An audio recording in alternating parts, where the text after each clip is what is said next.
let's get going. All right, so here's the first one. In the name blank, you put your name. No, I'm just kidding. Okay, so number one, describe what the notation RS stands for and illustrate with a sketch. Basically what that means is it's a ray with an end point. You know, we talked about how you can call it an end point or an initial point. With an end point at R that passes through S.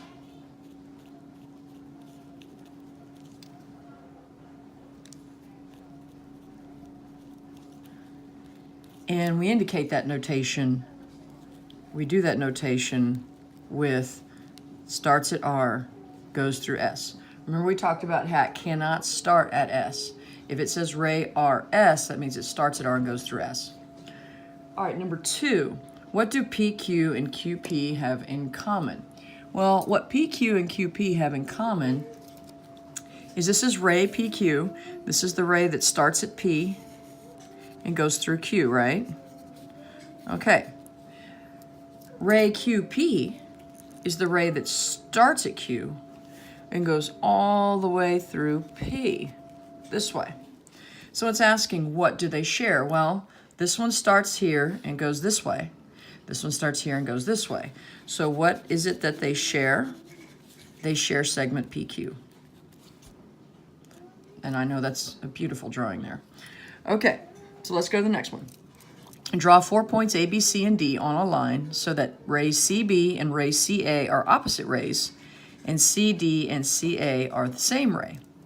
Well, the first thing I'm going to do is I'm going to make my opposite rays. So I'm going to have CB, the ray that starts at C and goes through B.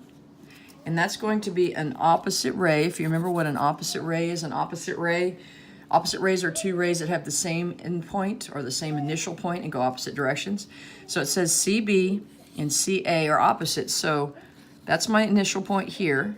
CB is going to be opposite of CA. So I've at least got those 3 points in the correct order on the line. So now it's asking, okay, CD and CA are the same ray. Well, what does that mean when two rays are the same ray? Basically a ray, let's draw a ray CD, kind of off to the side here. Ray CD and any ray that's the same as ray CD is any ray that starts at C. I could put a million points on here. C, B, X, Y, N, J.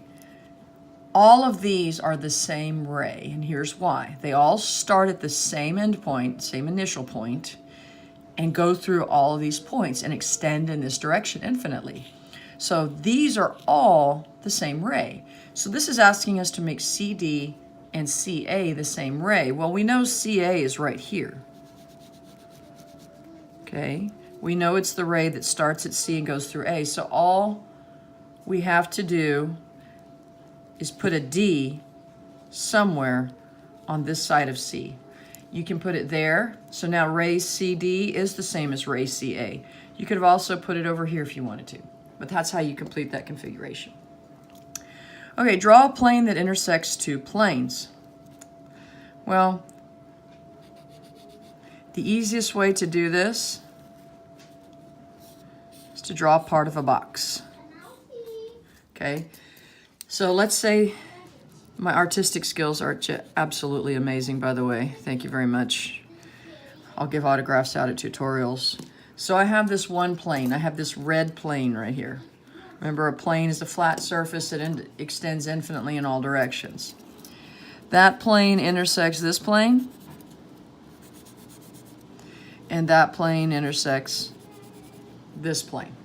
Okay, so there's several different ways you can draw it.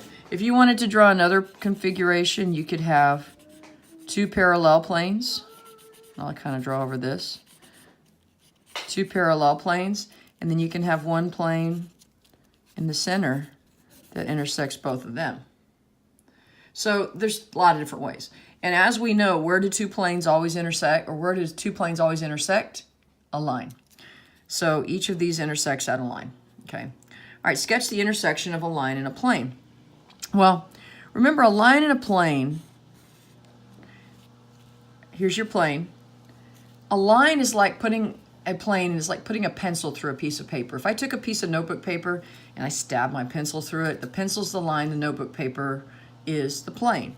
So basically what happens is this line, there's little dots to indicate we can't see it. This line stabs right through this paper and it intersects at that point. Whereas the planes intersect at lines. These are all the intersections for the planes. A plane and a line intersect at a point. Okay. All right.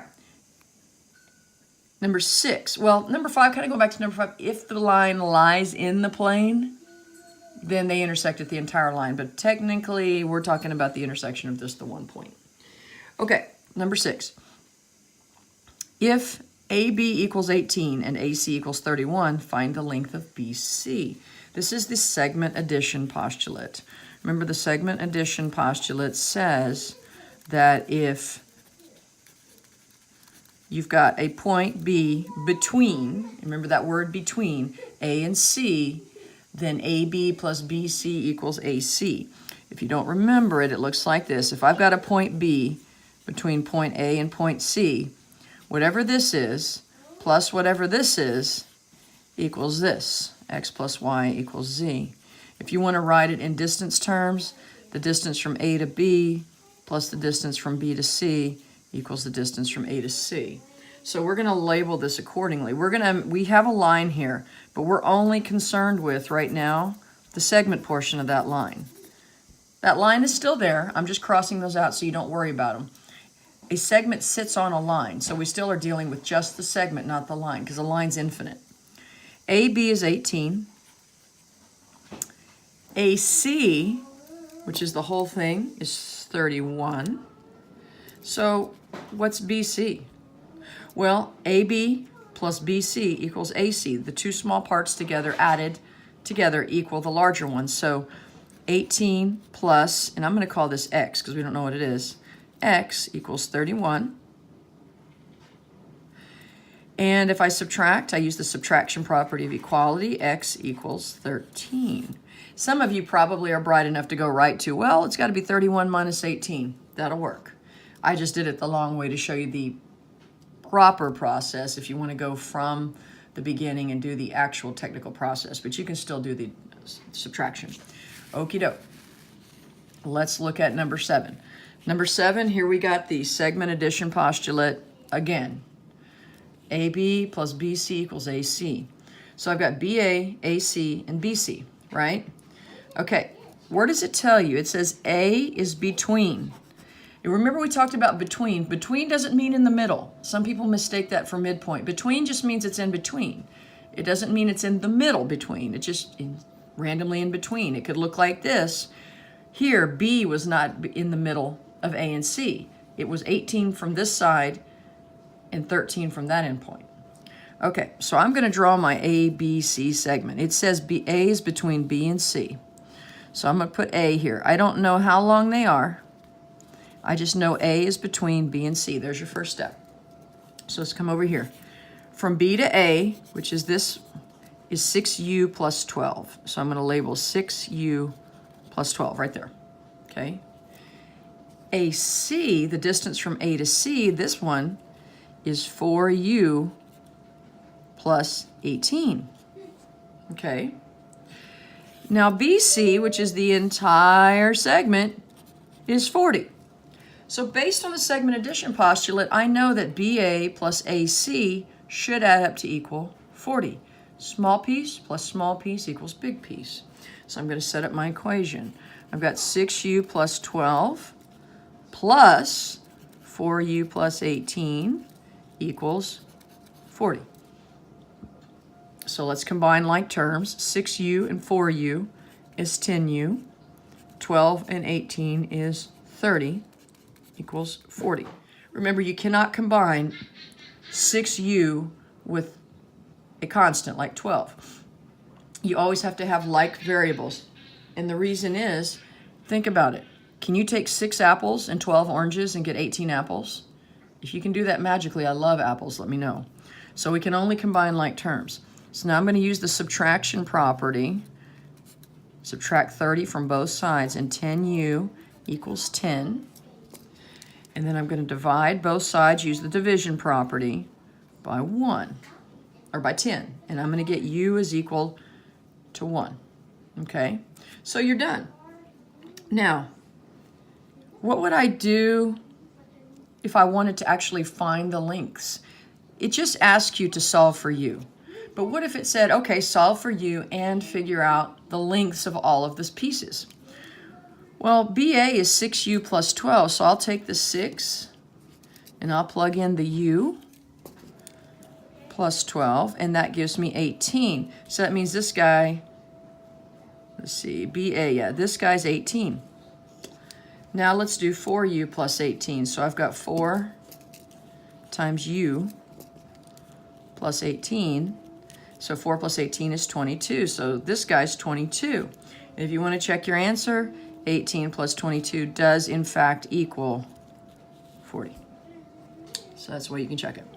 All right, number 8. Find the distance between these 2 points. Now remember, the distance we talked about is like the Pythagorean theorem, okay?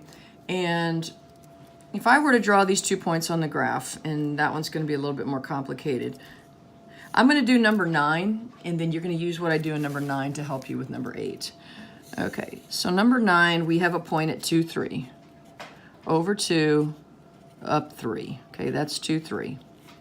Then we've got at 10, negative 3. So 3, 4, 5, 6, 7, 8, 9, 10. 1, 2, 3. This is at 10, negative 3. So what I'm trying to do is I'm trying to find the distance from here to here, okay? Now we have a distance formula, and you guys are pretty good at spitting it out.